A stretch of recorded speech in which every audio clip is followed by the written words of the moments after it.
On today's episode of the podcast, I'll be sharing with you one finished object, one work in progress, a swatch for my upcoming Frankensweater, and then I'll be answering a question sent in from a viewer on whether I prefer fixed circulars or interchangeables. All of that right now, so grab a cup of something cozy and let's dive in.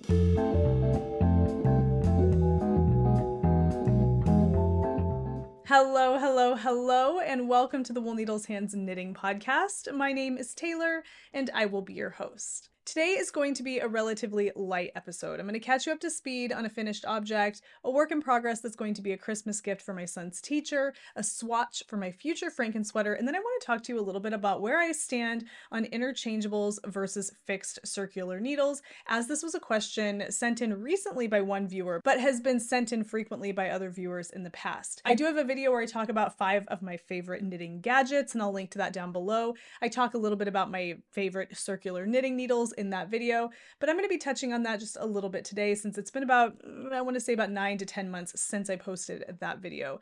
So that's all we're going to get into today. So I hope you guys are cozy. I hope you're comfortable enjoying your December. I certainly have been, and even though my knitting progress is light, it's still been enjoyable picking up my needles again and kind of finding my mojo little by little. Slow and steady is definitely winning the race for me right now. Okay, without further ado, let's go ahead and dive in to my first item, which is my finished object, and that is this pair of fire pit mitts for my oldest son's 3rd grade teacher. They are finished, folks. So I have been working on these for the last week. You've seen me talk about my progress on these, and they are finally finished, and I really love them. So this is a pattern by yours truly. It's just a basic stockinette fingerless mitten with no ribbing to be seen. It's super simple, super easy. You can whip these up really fast. If you have normal mojo, mine's just a little on the light side, so it took me about a week to get these finished, but they're so easy and fun. I knit these using Fiber for the People yarn in a colorway called Diablo, and I paired a strand of mohair to kind of mute down the color, and they're really fun. They're a lot of fun. Just a really pretty set of fingerless mittens. These are the short version. There's 2 versions in the pattern. There's a short version, like these ones, and then there's a long tapered version that goes down to just above your or below your elbow, and it tapers in as your arm narrows. There's just a really great pattern. Knitting these, I realized I knit the hand a 1/2 inch shorter than called for in the pattern. I had 2 inches in mind, and I knit these 1/2 inch shorter than they needed to be. And if I had to go back and do these again, I would definitely make the hand a little bit longer. But even so, I think they look really good, just like they are. They add a little bit of, you can be a little bit more tactile, I guess, because you have some more grippiness here. So it's almost more like wearing a sweater over your hands. You can hold on to it like this. It's cozy, it keeps your wrists warm, and they're really lovely. So these are finished. These are going to my son's 3rd grade teacher. I'm going to be wrapping these up and giving them to her on Friday. That's the last day of school before winter break. And that is when I'm going to be giving these to her. And I can't wait. They're so cute. When you bundle them up like this, I love a good cross section of knitting. People have heard me say that before, but how nice is that? Oh, and they're so soft. So these folks are finished. Now, in addition to these, my youngest son who's in kindergarten, I wanted to knit something for his teacher as well. And I was going to knit another pair of fingerless mittens, the fire pit mitts, but I had already started these Sunday socks. Yeah, I know. Look at this immense progress, right? Yeah, just, it's not. But I decided I would just finish these Sunday socks and give these as a gift to my son's kindergarten teacher. But here's the thing. Now, many of you know that I am very pro 2 at a time sock knitting. And I don't know if I've said in the past that it is indeed faster. I think my sentiment has always been it feels faster, but I don't think it is, in fact, faster than knitting socks 1 at a time. It's faster for me because I get the socks finished knitting them 2 at a time. If I'm knitting socks 1 at a time, I tend to just not. I have horrible second sock syndrome. It takes me longer. So I prefer to knit socks 2 at a time. But when there's a deadline, I am finding that it does feel like it lags. And so I am going to be taking these, or one of these, off of this needle and putting it onto another needle and knitting them 1 at a time, or maybe knitting like 10 rounds on one and then 10 rounds on the other, back and forth until they're finished, because I do feel like having them on the same needle just feels like it's tedious and it's taking a little bit longer, and I need to have these done and blocked and wrapped in time to give them to my son's kindergarten teacher on Friday. So I have to get a move on, and these are going to be put onto separate needles for that very reason. But other than that, I am still very pro 2 at a time sock knitting. I will just say though, if you're on a deadline, you might find that they fly off the needle faster if you have them on their own separate needles. So these are another work in progress I have going right now. I really want to just, now that these are finished, I want to finish this. I want to give them to the teachers, and then I feel like I will be more excited about knitting, you know, generally speaking. It's just like everybody knows the whole Tayler is lacking knitting mojo saga, and it is, but these are helping, little bits are helping. And then the one thing that I'm really looking forward to, and this little swatch is part of that, is knitting another Frankensweater. So I'll pop a picture up of my first Frankensweater. If you are not new to the channel, if you've been here for a while, you may be familiar with the Frankensweater Saga. In fact, I will link to the entire series of videos where I mention my Frankensweater as I worked on it last year down below in the description of this video. I'm going to be knitting another Frankensweater. I want one in a really lovely warm gray color. I found a combination of yarns that I thought would be perfect. This is Peyton's Classic Wool Worsted. You can purchase this at big box craft stores. It's 100% virgin wool in this really lovely earthy gray color. And I'm going to pair it with this color of Kid Mohair Silk, this Fiber for the People yarn. It's a really lovely stormy gray color. It's just beautiful. It's called Fleece. And these two together, you guys, it's so, so lovely. A lot of people in the last episode of the podcast where I talked about these two yarns together, I had mentioned that there's like a little bit of a purple hue or something coming through there. And a lot of people noticed it too. They pulled out that there's some kind of like a mauve or a pink kind of undertone here. And yes, it totally does have that. But you guys, the two of them together, oh, look how pretty this is. Yeah, this is my swatch. Okay, so if anybody wants to know how much of a swatch Tayler knits when she checks her gauge, this is about it. It's knit in the round. I have not looked up that tutorial that some of you are recommending on how to knit a swatch replicating circular knitting without all of these strands in the back. This is still just kind of how I do it. But look at how pretty that looks as like a color overall with the mohair and the yarn together. It's so beautiful. And look at the texture. It's got just the most delicate halo. The gauge is relatively open, which is how I want it for the Frankensweater. It's so pretty and it's so beautifully soft. This swatch, having knit this swatch, thinking about the Frankensweater and the construction of that sweater and just kind of like the relative ease of the process of that sweater has got me really excited about knitting another one of these. I'm going to be working on this, and this is a part of a knit along that's being hosted over on Patreon. If you're interested, you can head over to Patreon. If you'd like to become a member to help support the channel, that would be fantastic. If you would like to get involved in the knit along that goes along with the Frankensweater, which will give you essentially the pattern to make your own Frankensweater, or at least a roadmap to make your own Frankensweater, you can definitely get involved with that. But this project is really pulling me. I can feel that it's going to be pulling me out of my slump, if you will.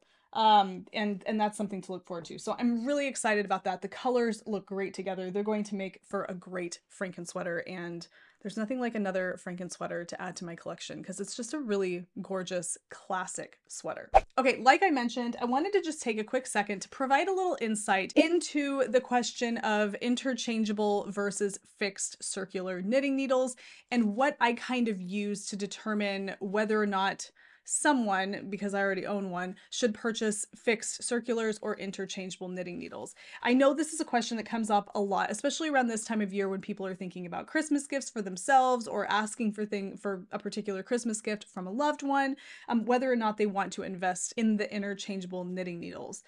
Now, for me, it's quite simple. I tend to be, I don't know what you want to call it, polyamorous, polygamous, whatever. I think polyamorous is a better word if we're being silly with words here. I'm not the most monogamous knitter. I tend to have multiple projects going at one time. And so I keep that in mind when it comes to the needles that I use. If I were to go back and talk to myself 2.5 years ago when I purchased these and mention like, hey, you know, you really like to knit more than one project at a time. These are really convenient, but chances are you're going to need more than one set of size 6 interchangeable needle tips here. So you might want to, instead of investing in this one kit, you might want to just purchase what you need and create a collection piecemeal as you go, yada, yada, yada. That's probably what I would say. That's just because I tend to like having all of the needles, everything ready, tips and cables connected, hanging there, labeled for me, ready to go. If I have a project that requires a size 6 needle, I know that I'm only going to need a 40-inch cable to accommodate whatever I'm working on. I want to be able to walk into my office space here, grab the needle I need, and go. I don't want to have to root around in this bag hoping that I have the cable size that I need, hoping that the size 6 is not occupied someplace else in my craft room. I just want to know that I have what I need. And if for whatever reason I don't have what I need, I can purchase another one of those to add to my collection. And you kind of have to keep that limited, or else you will literally have circular knitting needles coming out of your eyeballs. But that's kind of how I approach it. I don't like how contrived this is. I like having a more freewheeling collection of knitting needles. So that takes me to how I store my fixed circulars. And this is, I've shown this before several times. This is where I store all of my circular knitting needles, just like this. I have several of each size. More than a person really ought to have, but I just like having the options. And that is just part of my personality. This is my kind of my mind and how I like to have my tools. It's like paintbrushes for when I paint. I like to have, you know, a variety of different sizes of paintbrushes. I have paintbrushes here, I have paintbrushes over there, and I have a variety of sizes or a variety of options in each size. It's a real mess. This may not be you, and you may not like how kind of elaborate and crowded this is, but for me, I like looking at this knowing that should I need to cast on to a quick project that requires a size 6 needle, I have an abundance of size 6 needles over here to choose from. Now, I can see here that I only have one size 5. I really need to consider, but that also tells me I just don't knit a lot of projects that require a size 5 needle. There's a few others on here that are kind of lacking, and that's for that same reason. But I like the way that this feels. I like having my needles available to me in this format without having to have everything bundled up nicely in this really convenient case. I don't know if it's because the convenience is too stifling. Is that a possibility? Maybe. It's just too contrived for the way that I am in terms of you know, craft related, the way that my my creativity, I don't even know what I'm trying to say. All I can tell you is if we're comparing this to paintbrushes, for example, I like having little containers with my paintbrushes just kind of scattered around my table here, as opposed to one of those like cases that has all of your paintbrushes organized by size. Like I could never do that. I want to have, I want to go through the process of looking through here to try to find the right size 16 round brush that I need. Even though this isn't the only one I have, I want to be able to root around in here and find the one that I need and have them all. And I could see where maybe taking like a different jar for the different sizes, but I just like this. This is the way that my brain works. So if you tend to be that type of person who likes to see your tools spread before you in an array, stored however you deem fit, this might be a little bit too contrived for you. However, if you're the type of person who likes to have everything organized and in its place, and don't get me wrong, I am definitely that type of person, but what I'm referring to here is like a set of tools. If you like to keep your crayons in the box that they came in at the store and everything lined up, or if you like to keep your colored pencils in the box, but you don't like to put them into a jar somewhere or a box somewhere separate from that one, this might be for you, because this gives you that kind of organization that you may crave. You have all of your needles here. You can see which ones you obviously are using because they're not in the case. And then you have a place to store all of the different cables that you might need right in here. You're just going to have to take the time to assemble your needles when it comes time to use them. But essentially the idea is that everything you need is right here. I love the case. I love the idea of this. And in a pinch, I may go into this to try to find the needle that I need if I can't find it hanging on my fixed circular organizational situation back there. But this is not where I go first because it's just not the way my brain works. That's the best answer I have. So my ultimate answer when it comes to fixed versus interchangeable, how is it that you like to reach for your tools? Do you want them to be out in front of your eyes, displayed for you, complete and ready to go, which is like what my storage situation is back here. They're all ready to go. It's a grab and go situation. Or do you want everything to be consolidated into a nice little place? Everything is right here, organized and labeled, and you don't mind taking the extra time to put them together and go. And that's kind of how you have to look at it. Are you a paintbrushes in jars all over the table type of person? Or are you, I store my paintbrushes in a leather roll-up case, I roll it up and I tie it and I put it in a drawer somewhere? You just kind of have to go at it like that. Now, these right here, let's actually look it up. I don't really know how much a set of Chiaogu interchangeable needles is at this very moment. On Amazon, okay, you can purchase the Chiaogu Twist Red Lace 4-inch complete circular knitting needle set. So that's the one that I have here, going all the way up to size 15 for $171.30. So $170 US to purchase that. Now, if you wanted to purchase one knitting needle out of there, so let's just say Chiaogu circular knitting needle, a 40-inch size, it doesn't really matter, a size 1, right? I've purchased this 3 times apparently. That's going to cost you $11.58. They all are roughly different prices depending on the size. Like a 10.5 is $15. An 8 is $11.86. A 9 is $14. So you are obviously going to be paying more over time if you're purchasing fixed circulars.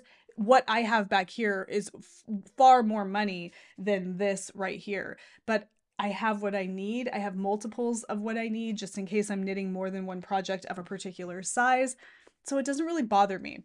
If you like efficiency, if you're very frugal and you don't want to spend the extra money on a bunch of extra needles you don't need, and you don't mind keeping them all stored in this case and attaching all the cables as you need them, and if you tend to like adjusting your cable size depending on the circumference of your project, this is definitely down or up your street. This is for you. If you don't like that, if you're a magic looper, if you kind of like to create your circular knitting needle collection as you go piecemeal, then this might not be for you. It might be a little too contained, if you will. So I don't know, that's kind of my stream of consciousness on that particular subject. I'm not an expert by any means, and I'm not the most efficient knitter in terms of my projects. Sometimes I cast on too many projects. Sometimes I have very few going at all. So really, you have to kind of take it from the perspective of somebody who's just kind of your regular, ordinary, freewheeling knitter, if you will. So I hope that provides some insight. But that's kind of my thoughts on that. This is probably going to be destashed at some point because I don't even know what are the ones that are missing out of here? There's a couple that are missing somewhere, a size 9 and a size 7. I gotta find those because, you know, and here's another thing that's kind of funny, is I was missing a size 6 and a size 2 out of here, and I found it hanging on my fixed circular needle thing, hanging there with a 40-inch cable on it, like I was trying to turn it into one of my fixed. So it's just, it's a whole thing, right? 40-inch cables, fixed circular needles, all the way by Chiaogu, you know, one needle to rule them all, which you can actually get on a really cute coffee mug if you'd like to help support the channel over in the Wool Needles Hands merch shop. Let me know your thoughts down below. But for now, that is all I have for you guys today. I hope you are having a great day. Thank you so much for taking some time to listen to me ramble. I am looking forward to seeing you guys for Wednesday's episode of the Midweek Ramble. And I just want to let you know, after Wednesday's episode, I am going to be taking 2 weeks off for the holidays. And I want to mention exactly what all of this means moving forward for the channel, because I am going to, starting in 2024, I'm going to be going on an 8-week on, 2-week off, kind of, not a rotation, but almost like mini seasons, if you will, to give myself some time in between those 8-week periods to regroup, make some progress on projects, do other things, kind of really focus on some things that maybe get put, on the back burner during like more intensive filming time. So that's going to be moving into the new year. 8 weeks on, 2 weeks off, and that's going to begin once I come back from the holidays after this little 2-week stint. And that is in reference to the YouTube channel in particular.